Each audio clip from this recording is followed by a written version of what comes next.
Mula pertama saya menyapa Bapak Ibu Saudara bersama dengan keluarga kecil kami. Selamat siang, Shalom Alem. Tuhan pasti senang saudara tetap hadir meskipun mungkin tadi harus basah, mungkin sekarang masih basah kuyup, ya.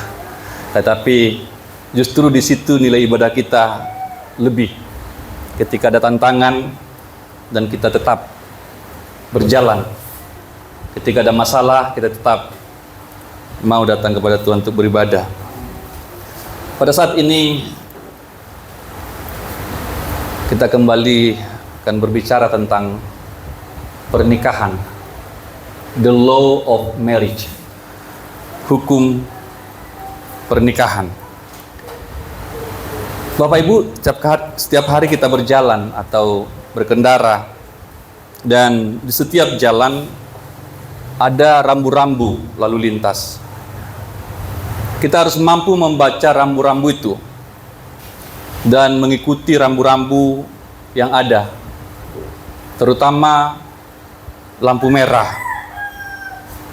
Karena kalau kita tidak bisa baca atau bersikap acuh tak acuh atau bersikap masa bodoh terhadap rambu-rambu yang telah dibuat di jalan, maka kita sedang menempatkan diri kita dalam sebuah bahaya.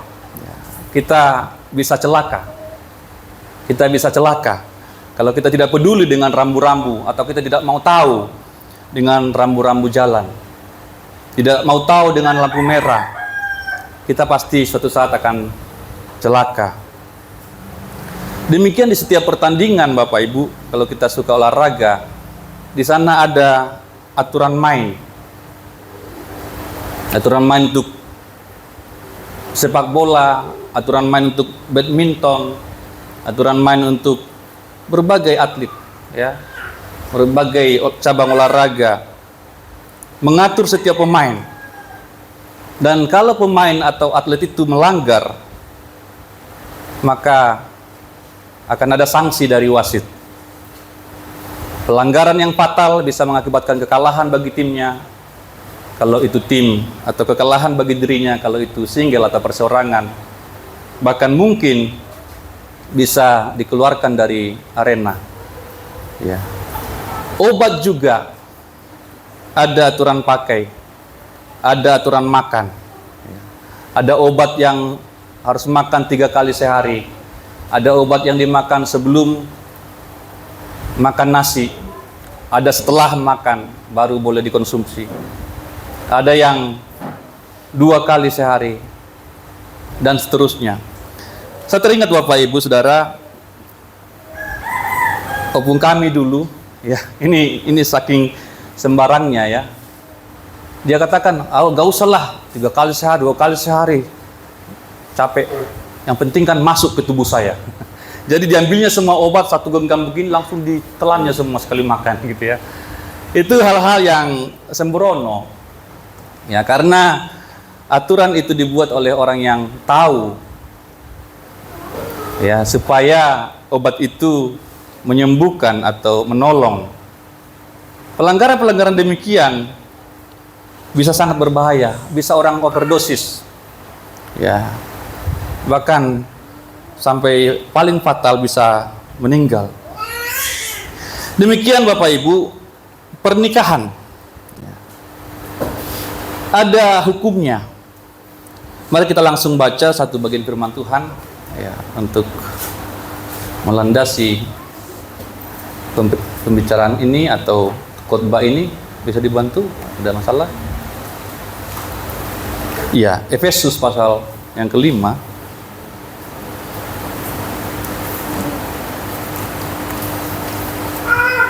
Hamba-hamba Tuhan sebelumnya sudah menyetir ayat ini, tapi tetap kita perhatikan, mungkin ada beberapa hal yang kita akan pelajari, ada penambahan-penambahan atau pengulangan-pengulangan yang baik. Efesus pasal yang kelima Bapak Ibu, ayat 22 sampai ayat yang ke-33. Kita baca secara tersponsor ya. Saya bacakan ayat yang genap, saudara bacakan ayat yang ganjil. Efesus 5 ayat 22 mulai. Hai istri, tunduklah kepada suamimu seperti kepada Tuhan.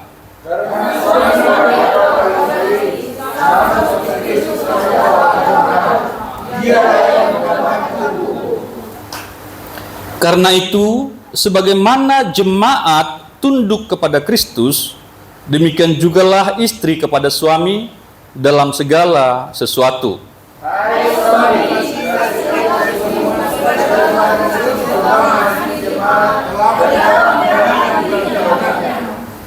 Untuk menguduskannya sesudah ia menyucikannya dengan memandikannya dengan air dan firman. Supaya dengan demikian ia mendapatkan jemaat di dalam dirinya, karena campuran tanpa cacat atau seluruh atau yang serupa itu, tetapi supaya jemaat kurus dan tidak bercela. Demikian juga suami harus mengasihi istrinya sama seperti tubuhnya sendiri. Siapa yang mengasihi istrinya, mengasihi dirinya sendiri.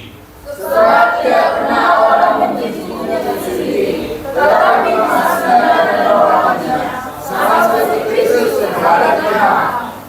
Karena kita adalah anggota tubuh Kristus. Sebab ia tidak ada kekayaan dan ibunya, bersama dengan dirinya, sehingga keduanya itu menjadi satu daging. Rahasia ini besar, tetapi yang aku maksudkan ialah hubungan Kristus dan jemaat.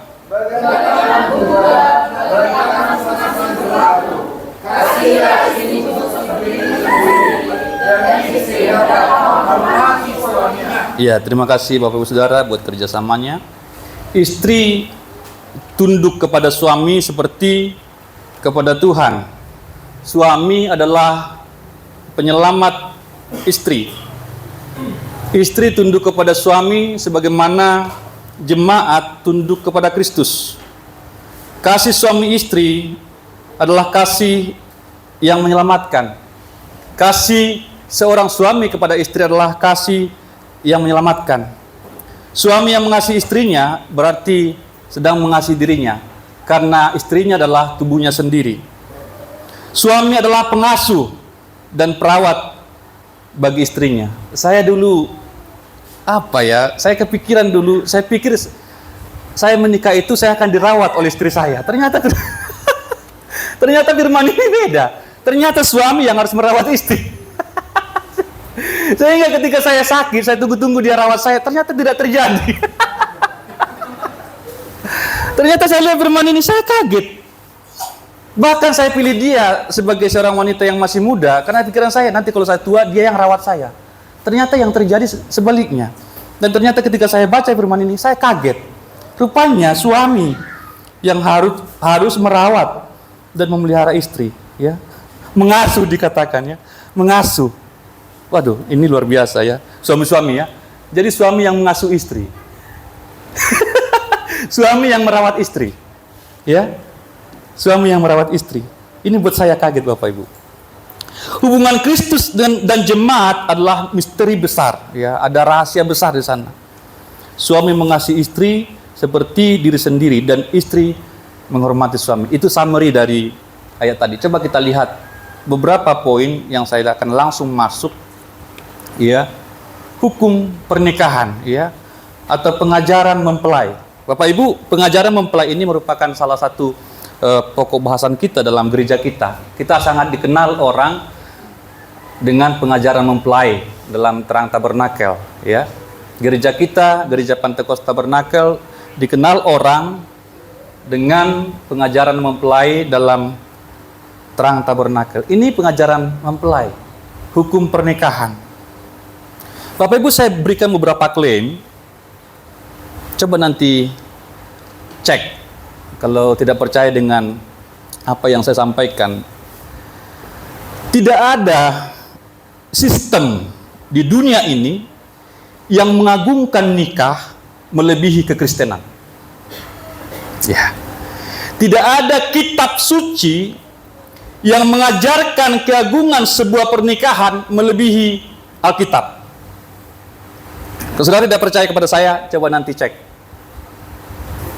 Karena kalau kita lihat di tempat lain, gampang aja cerai. Contohnya itu ya, yang paling sering kita lihat, ya, yang sering kita saksikan. Tetapi Alkitab sangat jelas, ini ultimat. Ya. Tetapi kalau klaim saya benar, maka saudara yang kritis akan bertanya, lalu Pak Saud, bagaimana dengan pernikahan-pernikahan Kristen juga? Muncul pertanyaan demikian, bagaimana dengan pernikahan Kristen? Kalau memang ajaran Kristen itu benar, lalu mengapa banyak pernikahan pasangan Kristen juga gagal? Ya kan? Mengapa pernikahan Kristen juga rusak? Mengapa pernikahan Kristen juga babak belur? Bahkan, mengapa pernikahan pendeta juga bisa gagal? Dan bisa berakhir dalam perceraian. Anak-anak Tuhan yang kita anggap rohani, yang kita bisa idolakan, ternyata terakhir kita tahu cerai. Yang kita lihat taat, yang kita lihat sungguh-sungguh selalu mengutip firman Tuhan, ternyata terakhir cerai.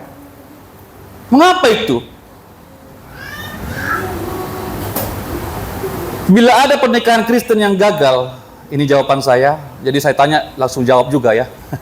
Ya, ini salah satu metode khotbah juga. Dia yang bertanya, dia yang menjawab. Ya.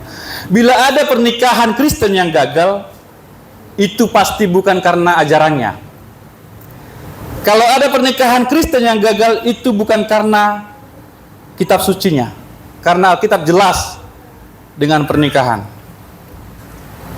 Alkitab mengagungkan pernikahan, Alkitab memuliakan pernikahan, Alkitab menjunjung tinggi pernikahan.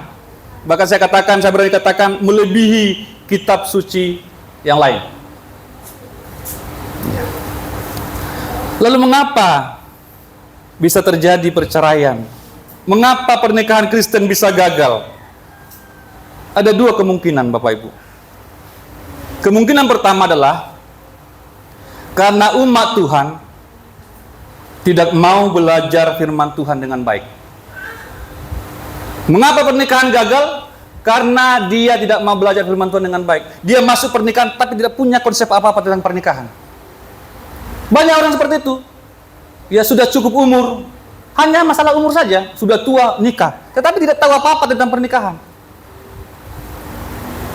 Tidak pernah belajar tentang pernikahan, masuk dalam pernikahan, hanya uji coba.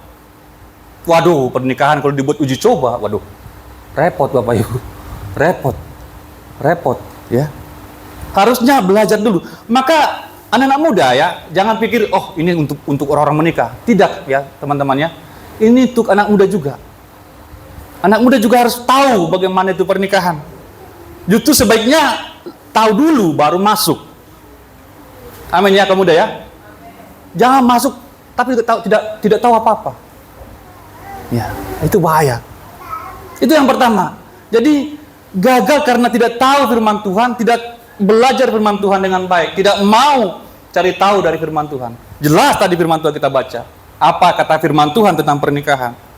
Yang kedua, menurut saya, kemungkinan yang kedua, mengapa pernikahan bisa gagal? Mengapa pernikahan Kristen bisa porak-poranda? Karena umat yang belajar firman Tuhan dengan baik tidak mau praktek. Yang pertama tadi tidak mau belajar firman Tuhan dengan baik. Yang kedua, dia sudah mau belajar. Oke, dia mau belajar benar, tetapi dia tidak praktek firman Tuhan.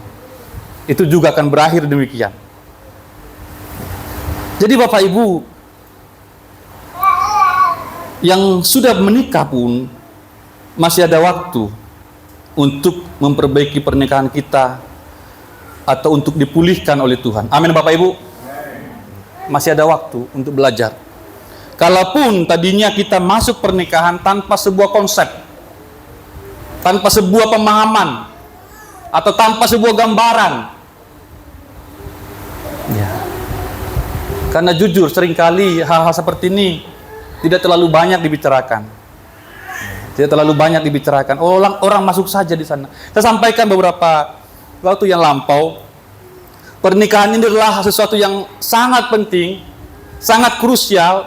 Tetapi perhatikan Bapak Ibu, kita sekolah bertahun-tahun, belasan tahun kita sekolah, tapi tidak pernah ada mata kuliah atau mata pelajaran tentang pernikahan.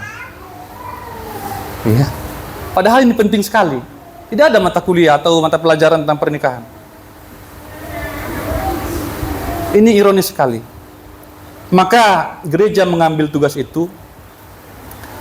Maka saudara belajar baik-baik. Ya. Di ayat 32 dikatakan rahasia ini besar. Tetapi yang aku maksudkan ialah hubungan Kristus dan jemaat. Hubungan Kristus dan jemaat itu merupakan rahasia yang besar atau misteri yang besar. Ya. Kita sudah belajar bahwa Allah mendirikan dua lembaga saja di bumi ini. Pertama, di Perjanjian Lama, Allah mendirikan yang namanya nikah. Kemudian di Perjanjian Baru, Yesus Kristus mendirikan yang namanya gereja. Dan dalam nas yang kita baca ini, Rasul Paulus memperlihatkan bagaimana hubungan antara dua lembaga ini. Menghubungkan antara nikah yang didirikan oleh Allah di Perjanjian Lama dengan gereja yang didirikan oleh Kristus di Perjanjian Baru. Dia menghubungkan lembaga nikah dengan lembaga gereja. Bapak Ibu, setiap hubungan yang sehat melibatkan kontrak antara kedua belah pihak. Setiap hubungan yang kontinu atau langgeng itu menuntut tanggung jawab dari masing-masing. Hubungan yang baik harus dipelihara oleh kedua belah pihak yang terlibat. Hubungan yang hanya diperjuangkan oleh satu orang atau satu pihak itu pasti akan kandas Bapak Ibu. Kalau hanya laki-lakinya yang memperjuangkan hubungan ini, lama-lama juga laki-lakinya capek. Kalau hanya ibunya atau istri yang memperjuangkan nikah ini, tetapi si suami sembarangan, main mata lagi, mata keranjang lagi, jelalatan lagi, chattingan sama cewek-cewek lagi. Ada Bapak Ibu, saya cerita sama istri saya, kok ada mantan jemaat kita, ya, ada mantan jemaat kita, mantan pemuda kita, ini cewek, tapi sekarang sudah menikah, sudah mama. Tetapi saya merasa aneh. Dia cari nomor dari seorang laki-laki. Ya kan? Dia cari ke saya. Si Anu itu ada nomornya enggak? Dia sudah menikah, dia sudah menjadi istri dari orang lain, dan laki-laki ini pun sudah menikah. Saya agak kaget, agak aneh aja. Kenapa? Ada apa gitu loh? Saya tidak punya, saya bilang. Coba tanya dulu Bang Obin. Dia pun tidak punya, saya bilang. Coba tanya dulu Bang Hendy. Nggak punya juga, saya bilang. Tanya dulu si Anu. Kenapa ngotot sekali mau cari nomor cowok itu? Mungkin kangen, nggak tahu. Karena mereka punya nostalgia mungkin dulu. Nah kayak gini-gini Bapak Ibu, ini kita harus hati-hati nih. Ya, harus hati-hati nih. Ya. Jangan diberikan celah. Amin Bapak Ibu. Ya. Apalagi dengan mantan. Waduh. Namanya mantan itu pasti ada kenangan. Ya. Kami puji Tuhan Bapak Ibu, istri saya bisa, saya nggak tahu caranya. Jadi WhatsApp saya itu sama dia gabung gitu loh. Jadi kami punya satu nomor. Jadi apapun yang masuk ke saya dia bisa lihat. Itulah pintarnya dia. Itulah hebatnya beruntung orang ini. Nah, jadi dibuat nomor WhatsApp itu apa? Satu, ya. Tapi device-nya atau handphonenya dua. Jadi apapun yang masuk ke saya, chattingan yang masuk ke saya dan yang keluar, dia bisa baca. Tapi masalahnya yang masuk ke dia saya nggak bisa baca. Ini nanti kita cek lagi ya, gimana bisa begitu. Tetapi saya pastikan Bapak Ibu tidak ada apa-apa di sana, tidak ada hal-hal yang menjurus. Ya dia bisa cek itu, dia bisa lihat itu, akun-akun saya juga. Jangan kasih celah, amin Bapak Ibu. Karena iblis itu licik sekali, ya, pintar sekali. Kalau dikasih celah, waduh, akan panjang ceritanya, Iya. Jadi sekali lagi, hubungan itu harus dipelihara oleh berdua. Apakah itu hubungan bisnis, apakah itu pertemanan, apakah itu pacaran, apalagi pernikahan, harus dua belah pihak, si suami dan istri sama-sama membangun. Bayangkan ya kalau ada perbedaannya. Misalkan si istri itu ya pikirannya untuk menabung contohnya. Tetapi suami itu menghabiskan. Ya kan? Atau sebaliknya, suami pikirannya mau menabung. Mungkin mau pulang kampung, tapi istri itu gerogotin terus, ambil terus, ayo makan terus, ke KFC, ke mana lagi, makan terus, jalan terus, ayo, come on. Nggak akan jadi Bapak Ibu, nggak akan jadi. Ya, si istri bersihin, tapi suami sembarangan, masuk dari mana-mana, kotor semua. Lama-lama, yang buat kebaikan ini akan capek juga, benar ya? Dia capek, diingatin nggak boleh, diingatin marah, ya. Jadi harus sama-sama, ya. Sama-sama membangun. Kalau enggak, akan bubar. Bahkan yang paling final ya, hubungan kita dengan Tuhan pun, kalau hanya Tuhan sendiri yang mengasihi kita, dan kita cuek terus, menjauh terus dari Tuhan, lama-lama enggak akan terjadi kebahagiaan yang abadi. Amin. Gak akan terjadi Bapak Ibu.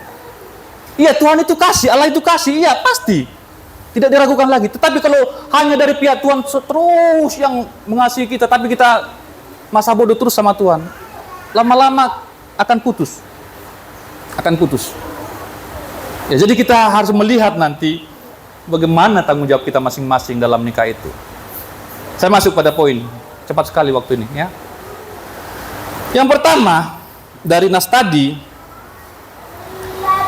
Bapak Ibu yang suka mencatat, saya mendapatkan ya, poin pertama, nikah adalah lembaga di mana seorang laki-laki mendapatkan penghormatan tertinggi.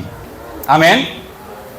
Jadi harusnya di dalam nikah itu laki-laki itu mendapatkan respect, mendapatkan penghormatan. Ini jangan disalahpahami ya. Oh, berarti suami itu harus dihormati, udah sama anak-anak ya. Kemudian nanti Hutagal keluar misalkan, kemudian Ibu Hutagal nunggu di pintu. Pak Hutagal sudah datang, beri hormat, gerak.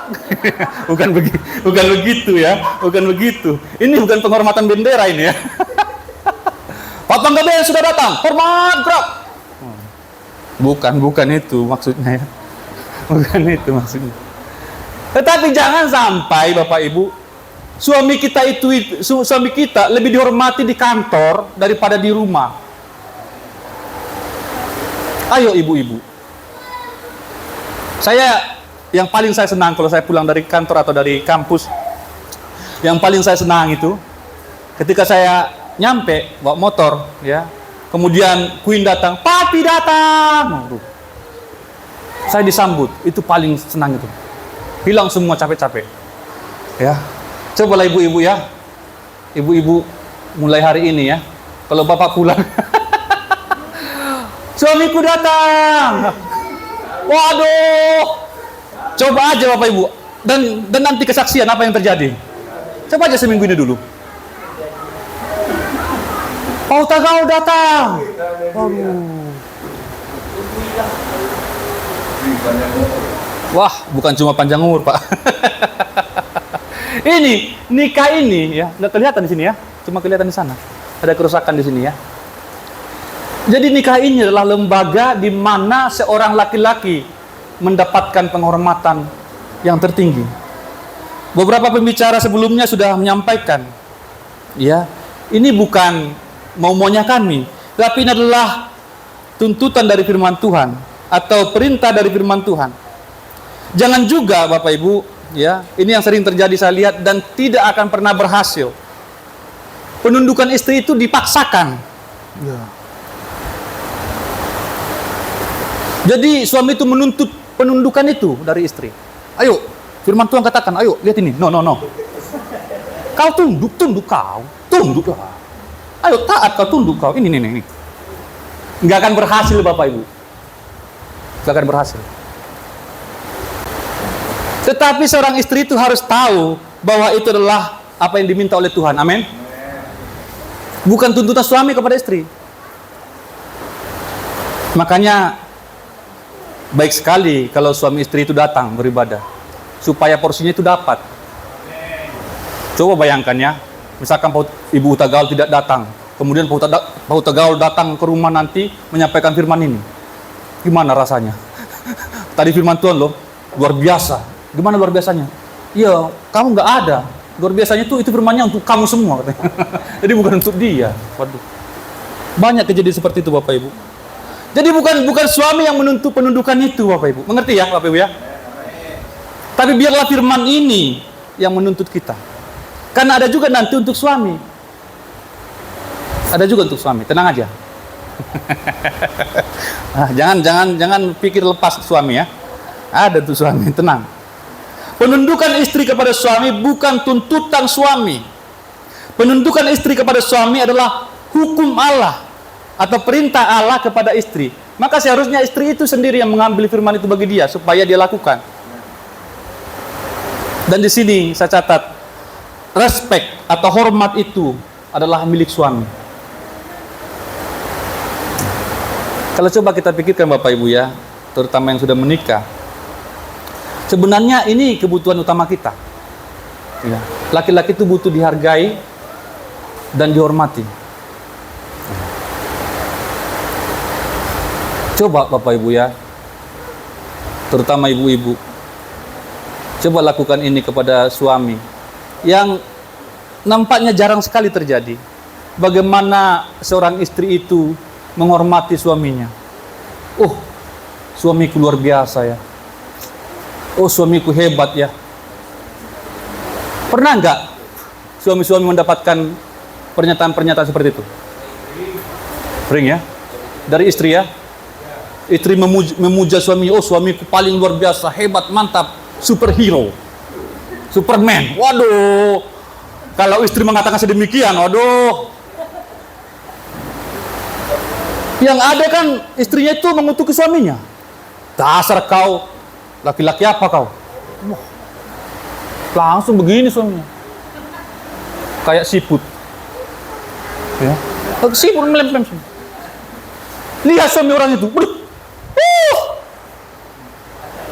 Ditambah lagi, lihat itu suami tetangga itu.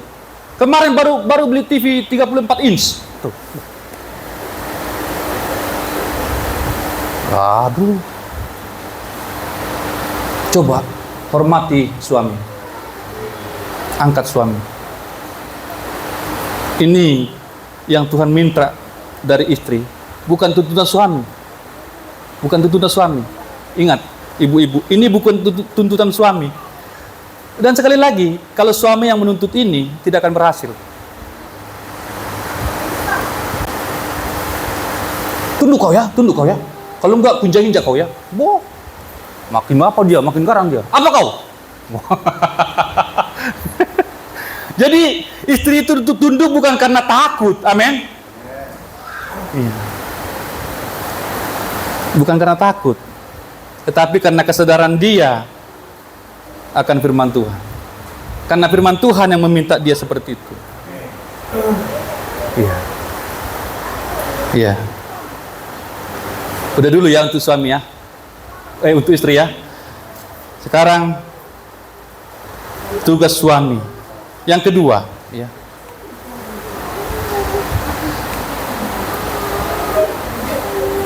Iya. Yang kedua, nikah adalah lembaga di mana seorang perempuan memperoleh kasih tertinggi. Ya, nikah adalah lembaga di mana seorang perempuan memperoleh kasih yang paling tinggi. Tadi yang pertama, nikah adalah lembaga di mana seorang laki-laki mendapatkan penghormatan tertinggi. Jadi bukan di kantor, bukan di pekerjaan, bukan di pasar, tetapi di rumah. Dari istrinya, laki-laki mendapatkan penghormatan tertinggi. Yang kedua, nikah adalah lembaga di mana seorang perempuan memperoleh kasih tertinggi. Istri itu seharusnya memperoleh kasih termulia dari suaminya. Amin. Seorang perempuan dari kecilnya pasti disayang oleh orang tuanya dengan segala kapasitas keluarga itu. Seorang perempuan itu pasti disayang oleh orang tuanya. Dibesarkan, menjadi remaja, menjadi pemuda, menjadi seorang gadis yang layak, yang sudah cukup untuk menikah. Ya, pasti orang tua menyayangi anak putrinya. Pasti Pak Hutagaul dengan Ibu Hutagaul menyayangi 3 putrinya. Benar ya? Itu pasti, itu pasti. Dengan segala cara yang mereka mampu. Secara psikologis, secara materi, mereka limpahkan semua. 3 orang inilah menjadi pusat perhatian dari keluarga Pak Hutagaul. Pasti. Tetapi saya katakan di sini, seharusnya kasih yang diterima oleh istri itu lebih daripada kasih yang diterimanya dari orang tuanya. Mengapa satu keluarga ayah ibu itu begitu menangis untuk melepas anak perempuannya kepada seorang laki-laki? Nanti bentar lagi Pak Hutagaul pasti menikahkan Desi ya. Pasti nangis. Pasti nangis. Apa yang mereka tangiskan? Apa yang mereka pikirkan? Saya yakin yang mereka pikirkan, ini laki-laki anak muda ini bisa nggak mengasihi anak saya ini? Bisa nggak memelihara anak saya ini? Pasti nangis orang tua. Bisa nggak mengasihi anak kami ini? Setiap orang tua yang menikahkan anaknya atau putrinya terutama pasti menangis. Karena dia pikirkan, gimana nanti ya? Gimana nanti kehidupan anak saya ini, putri saya ini ke depan? Maka di dalam kekristenan, dengarkan ini anak muda, seharusnya istri itu, perempuan itu mendapatkan kasih yang mulia dari suaminya. Yang termulia bukan dari ayahnya, kasih yang termulia bukan dari ibunya. Ini yang seharusnya yang saya katakan. Tetapi kasih yang tertinggi itu dari suaminya. Itu mengapa Bapak Ibu, Pak Hutagaul sudah jelaskan, sepadan. Perempuan-perempuan, cari pasangan yang sepadan. Amin, perempuan-perempuan. Iya. Jangan cari laki-laki yang sembarangan. Para gadis, pastikan suamimu adalah orang yang takut akan Tuhan. Pastikan suamimu adalah orang yang mengenal Tuhan. Pastikan suamimu adalah orang yang membaca Alkitab. Karena di sini dia temukan itu. Di dalam Alkitab lah dia temukan bagaimana saya harus memperlakukan istri saya. Di dalam Alkitab. Kalau bukan dari sini, dari mana dia tahu bagaimana memperlakukan istri? Dari mana dia tahu? Ini tanggung jawab saya. Istri saya harus mendapatkan cinta yang lebih daripada orang tuanya. Ini tanggung jawab saya. Sekali lagi, pasti istri saya dikasihi oleh ibunya, oleh mertua saya. Pasti dikasihi. Tetapi bagaimana saya bisa memberikan kasih lebih daripada kasih yang telah dia peroleh selama ini? Maka sekali lagi gadis-gadis, jangan salah pilih. Dari mana dia tahu? Saya katakan tadi di awal, tidak ada yang lebih menghormati nikah dibanding dari Alkitab. Kalau laki-laki itu tidak jelas imannya, ya, tidak jelas pengenalannya akan Tuhan, tidak takut akan Tuhan, lalu cinta seperti apa yang kamu harapkan dari laki-laki semacam itu? Halo?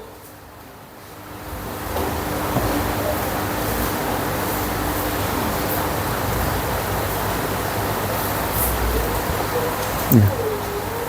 Jangan berikan hatimu kepada sembarang laki-laki. Amin, putri-putri, gadis-gadis, gadis-gadis. Jangan terbawa oleh gombal-gombal, karena tidak bisa diulang lagi.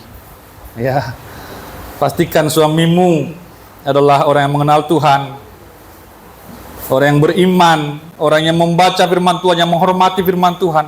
Karena disinilah suamimu nanti akan melihat, ya, akan membaca bagaimana dia harus memperlakukanmu. Poin ketiga, nikah adalah lembaga di mana suami memperlihatkan kasih Kristus kepada gerejanya. Ini masih ada hubungannya dengan poin kedua tadi. Nikah adalah lembaga di mana suami memperlihatkan kasih Kristus kepada gerejanya. Firman Tuhan menuntut suami untuk mengasihi istrinya. Ya, makanya suami itu harus tahu firman Tuhan. Pria itu harus tahu firman Tuhan. Karena firman Tuhan yang akan menuntut dia untuk mengasihi istrinya dengan standar yang paling tinggi. Ya, seperti apa kasih suami kepada istri? Ya, dikatakan firman Tuhan jelas, seperti kasih Kristus kepada jemaat. Saya melihat firman ini indah sekali. Paulus menghubungkan antara lembaga di PL itu tadi, yaitu nikah, dengan lembaga di PB, yaitu gereja atau jemaat. Di atas batu karang ini, aku akan mendirikan jemaatku, dan alam maut tidak akan memusnahkannya, membinasakannya.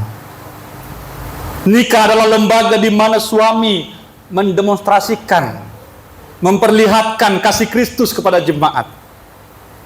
Maka saya sampaikan di awal, nikah itu bukan hanya berketurunan. Nikah itu adalah wadah di mana kita memancarkan Allah, merefleksikan gambar Allah itu. Di sini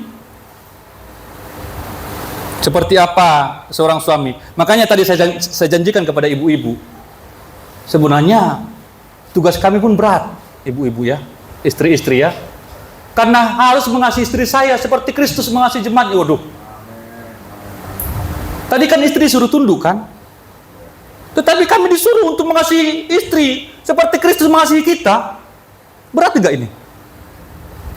Saya tunjukkan Bapak Ibu. Seperti apa kasih Kristus?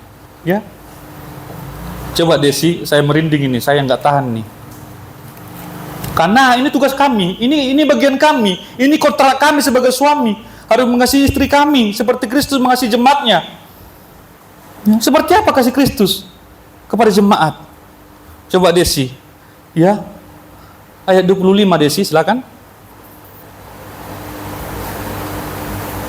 Hai suami, kasihilah istrimu sebagaimana Kristus telah mengasihi jemaat dan telah menyerahkan dirinya. Iya, ini kasih Kristus kepada jemaat. Jadi suami itu harus menyerahkan dirinya untuk istrinya. Kasih yang menebus, kasih yang menebus, kasih yang berkorban. Silakan Desi.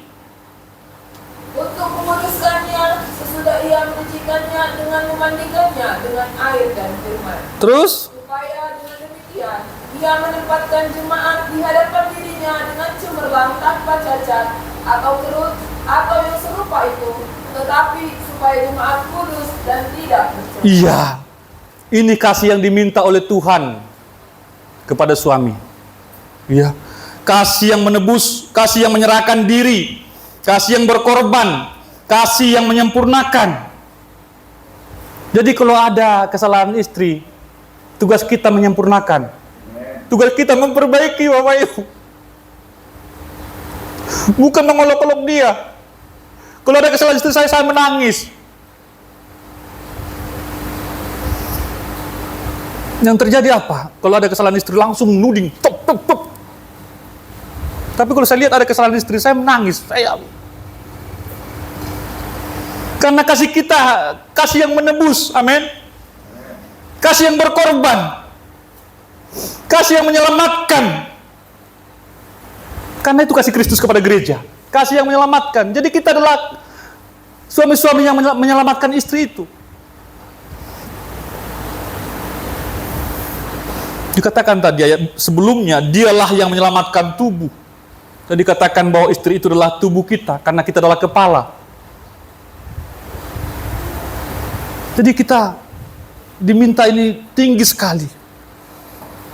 Ya, tidak ada yang lebih tinggi dari sini.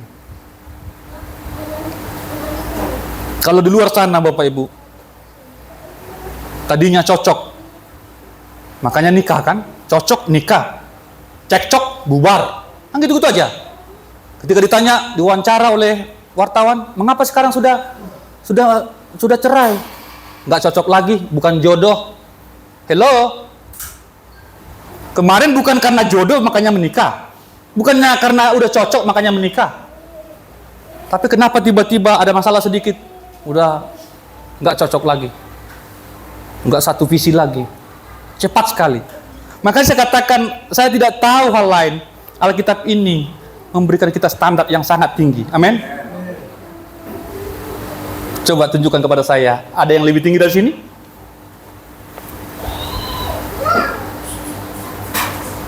Kasih yang menebus. Karena itulah kasih Kristus. Kasih yang berkorban sampai nyawanya diberikan. Karena itulah kasih Kristus. Kristus berkorban untuk tubuhnya, yaitu jemaat, yaitu gereja. Karena ini yang diberikan oleh Tuhan sebagai standar kasih Kristus kepada jemaat, demikianlah kasih suami kepada istri. Wah, ini lebih berat. Ini lebih berat, Bapak Ibu. Apa poin saya? Jadi masing-masing ambil porsi itu. Suami mengambil porsinya untuk mengasihi, istri mengambil porsinya untuk tunduk. Karena suami itu kepala, suami itu pemimpin, suami itu driver, penyetir. Jangan ambil alih bagian itu. Coba bayangkan ya, saya lagi nyetir ini. Kemudian istri saya di samping saya, ayo rem, putar, belok. Dari sana aja, masuk sana.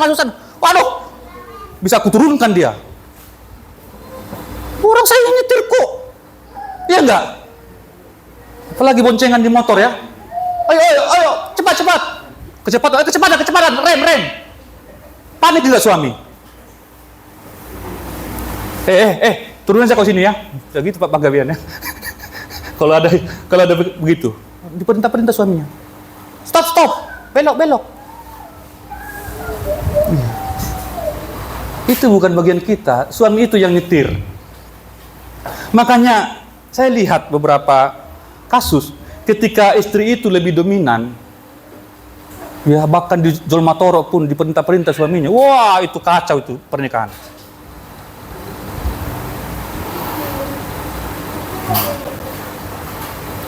Kalau istri adalah tubuh dan dia adalah boncengan, boncengan kan istri kan?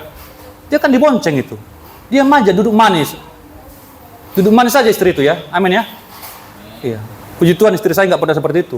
Puji Tuhan ya. Kalau seperti itu, bisa aku turunkan dia di simpang jam. Tapi masalahnya istri saya ini, kadang saya nyetir, dia tidur. Wah, celaka juga ini. Harusnya jangan begitu, tetap juga bangun. Ngobrol-ngobrol, ya kan? Ya saya nyetir, dia tidur. Padahal maunya jalan-jalan kan, sedikit kan, supaya dapat angin segar kan. Tidur dia. Nggak juga begitu ibu-ibu ya. Oh saya kan pendiam dan penurut, makanya saya tidur. Nggak begitu. Iya, tetap juga bangun, tetapi jangan terlalu banyak intervensi. Biar beliau yang nyetir. Ya. Karena banyak begitu, ya. Dia teratur suaminya. Itu kan rusak. Tetapi sekali lagi, ini untuk suami juga berat Bapak Ibu. Kasih kami itu adalah kasih Kristus kepada jemaat. Wah, berat juga ini. Ya, terakhir, waktu saya habis. Nikah adalah lembaga di mana istri memperlihatkan penundukan gereja kepada Kristus. Wah, ini dia ya. Nikah adalah lembaga di mana istri memperlihatkan penundukan gereja kepada Kristus. Kita melihat di sini Bapak Ibu, bagaimana kaitan antara lembaga nikah itu dengan gereja. Jadi penundukan istri kepada suami menjadi demonstrasi dari penundukan gereja kepada Kristus.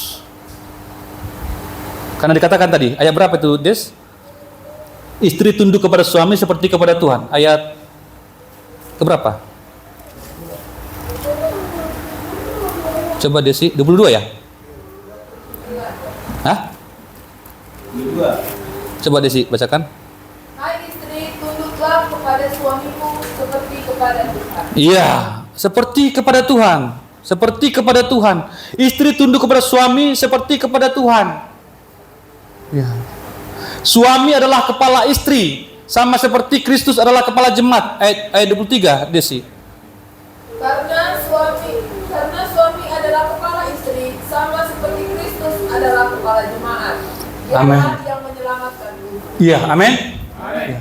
Jadi kalau ini beroperasi Bapak Ibu, wah, maka nikah itu akan menjadi potongan sorga, amin. Waduh, istri tunduk, ya istri tunduk. Jangan sampai Bapak Ibu, suami baru ngomong A, istri sudah ngomong A, B, C, D, E, F, G, sampai Z. Abang ya mah. Saya suka bapak saya. Jangan lawan saya. Kan? Itu aja. Kalau saya lagi ngomong, jangan lawan saya. Iya kan? Laki-laki semua begitu Bapak Ibu. Kalau kita ngomong, diam aja dulu. Nanti beres itu. Cuma paling 5 menit itu. Ini suaminya baru ngomong A, udah dilawan. Gimana? Suami itu kan tiang listrik itu. Iya kan? Tabraklah tiang listrik itu. Ya penyoklah kamu. Tabrak tiang listrik besi. Dihindari, amin. Suami itu tiang listrik ibu-ibu. Tiang listrik beton. Jadi jangan dicoba-coba. Ya benar itu, benar. Saya ngalamin itu. Yang penting saya nggak usah dilawan dulu. Kan tunduk kan? Ini yang nggak perlu pun aduh. Laki-laki itu kan sudah memikirkan ke sana. Sudah jauh dipikirkannya itu. Mau argumentasi apa sama laki-laki? Wah. Ya ditabrak tiang listrik ya benjol lah. Laki-laki itu sekali lagi. Laki-laki adalah tiang listrik. Ibu-ibu, ayo. Laki-laki. Ayo sama-sama ibu-ibu. Laki-laki adalah tiang listrik. 1, 2, 3. Oh.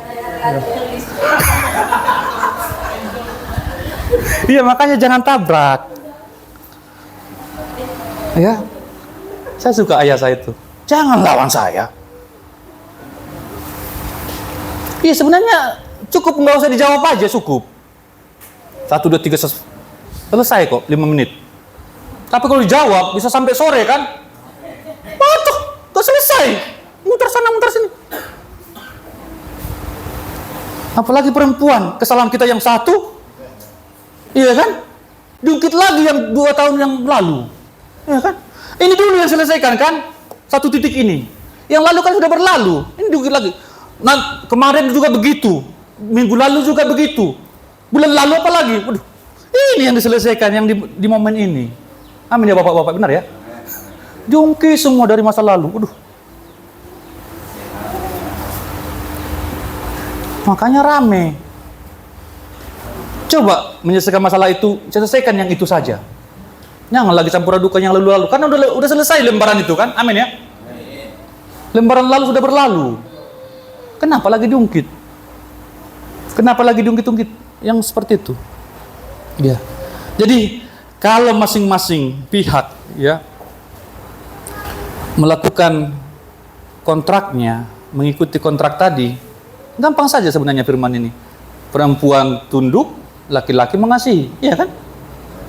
Jadi masing-masinglah melakukan tugasnya. Maka nikah itu akan menjadi surga. Amin? Iya. Iya. Nikah itu akan menjadi surga. Karena ingat Bapak Ibu, sebenarnya di awalnya ya, saya bicara the origin of marriage ya, nikah asali. Itu kan Tuhan tempatkan di Firdaus, di Taman Eden ya. Semua di sana indah. Ya, saya mau nikah saya kembali ke Firdaus. Bapak Ibu yang mau angkat tangan. Ya, kembali ke situ. Dan di perjanjian baru sudah diberikan rule-nya. Ya, supaya nikah kita tetap manis sampai tua. Amin. Ya, itu yang kita mau. Itu yang kita mau. Saya tutup di sini Bapak Ibu. Nggak bisa lagi kelihatan. Hukum pernikahan diberikan bukan untuk menghukum, ini closing saya, tetapi untuk menghadirkan surga dan menghindarkan neraka pernikahan. Kalau pernikahan bukan surga, dia akan menjadi neraka. Waduh. Suami malas pulang ke rumah. Ada saya dengar itu, ya sedikit ini kesaksiannya. Ada wanita begitu galak, istri begitu galak. Pokoknya suaminya kalau pulang ke rumah harus bawa uang minimal 50.000. Ya, hari pertama pulang bawa 50.000 setor ke istri. Hari kedua masih bisa.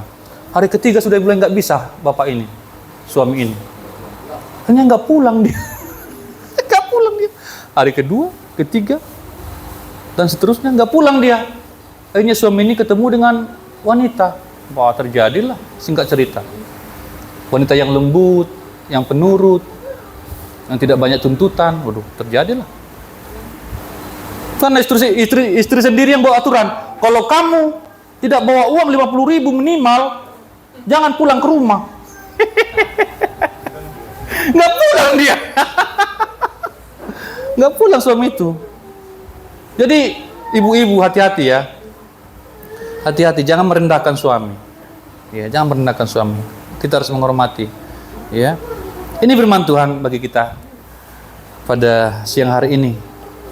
Sangat praktis ya. Sangat sederhana untuk kita lakukan. Dan saya yakin kalau kita lakukan ini, nikah kita akan dipulihkan, nikah kita akan mengalami kembali kebahagiaan yang kita dambakan. Silakan Bapak Gembala.